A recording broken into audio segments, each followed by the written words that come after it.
নমস্কার।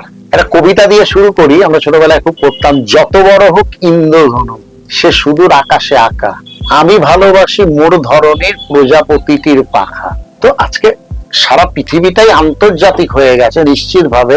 ইংরাজি মাস, ইংরাজি তারিখ, আমাদের সবটাই আমাদের চলছে, এটা আমরা ইংরাজির তারিখের ওপরই আমরা নির্ভরশীল। সুতরাং ইংরাজি নববর্ষের প্রথম দিনটাকে শুভেচ্ছা জানাতেই হবে সবাইকে আন্তর্জাতিক ভাবে।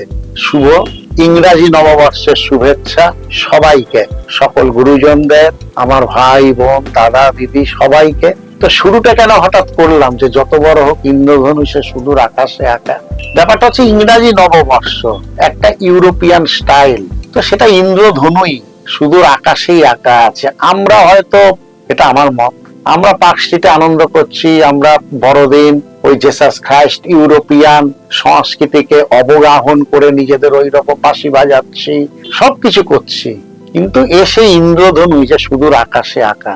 আমরা তাদের অনেক কিছু নিচ্ছি, কিন্তু তাদের নিয়মানুবর্তিতা, তাদের শৃঙ্খলা, ইউরোপিয়ান কান্ট্রি বা তাদের যে উন্নতি, আজকে কিন্তু যখন দাঁড়িয়ে এই কথাটা বলছি তখন কিন্তু ডলার হয়ে গেছে 92 টাকা। তাহলে ওরা তো এগোচ্ছে, আমরা তো পিছোচ্ছি। অথচ আমরা তাদের বড়দিন পালন করছি, তাদের অনুকরণ করছি, উৎসবগুলো ভালো দিকটা করছি কই? তো সেই জন্যই এই কবিতাটা দিয়ে শুরু করলাম, যত বড় হোক ইন্দ্রধনু সে সুদূর আকাশে আঁকা। ডলার আর টাকা এক হবে, এটা কিন্তু সুদূর আকাশেই আঁকা থাকবে। কোন দিন হবে আমরা জানি না, ডলার আর টাকার ভ্যালু সমান তরাল ভাবে যাবে।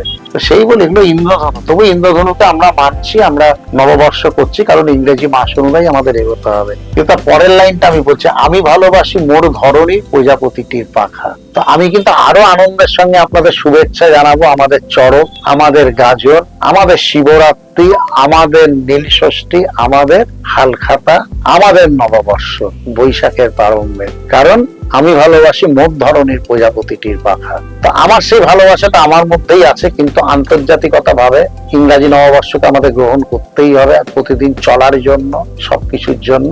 সেই নববর্ষের শুভেচ্ছা থাকলো সবাইকে। নমস্কার।